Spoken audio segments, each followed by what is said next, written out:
So you have heard of the game Team Fortress 2, but did you know that there was lore to it?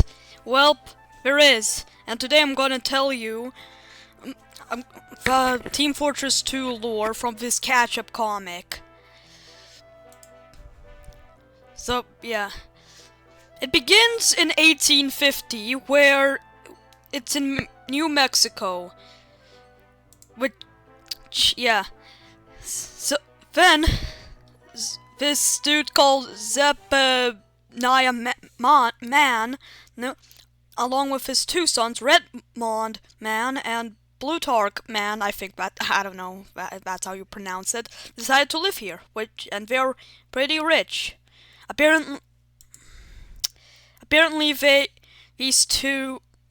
Redmond and Plutarch convinced their father to live here. Of course, their father eventually died, and but of course, and he left. Sorry. And in his will, he left his friend Barnabas Hale, his company. Then he left his servant all of his gold, and all he left his sons was all the land they bought in New Mexico when they moved there.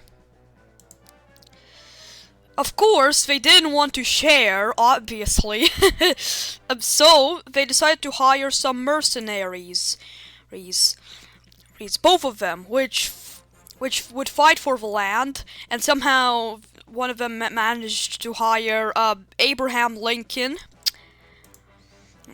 Then, in 1890, one of the brothers decided that he just needs to become immortal, so he convinced this guy named Radigan Conager, I think, who's actually Engineer's dad or granddad, I don't know, who made him an immortality machine. Of course, there's the servant Elizabeth convinced the engineer to build the other brother too, an immortality machine too.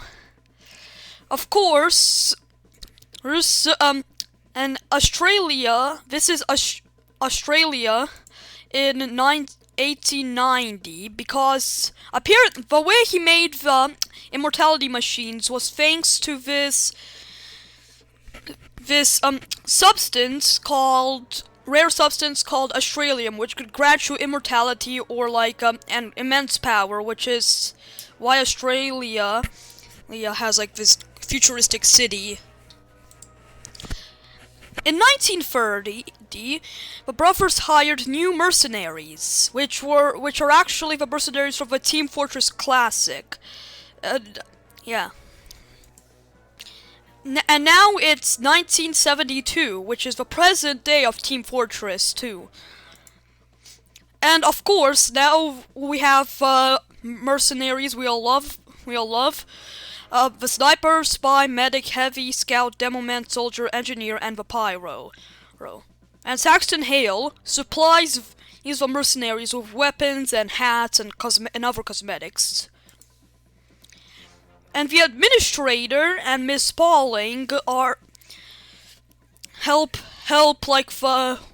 do something about the land war, coordinate it or something, but they actually work secretly for both sides. And of course, this guy is the villain, Gray Man, who's actually the long-lost brother of Red and Blue. He actually killed his two brothers. So, yeah. And that's basically it. Oh, also fun fact, I think Red and Blue, the companies that the two brothers started, also own almost every corporation in the world, or maybe every, I'm not sure, but yeah, so that's basically it, the history of Team Fortress 2 history. So, see ya!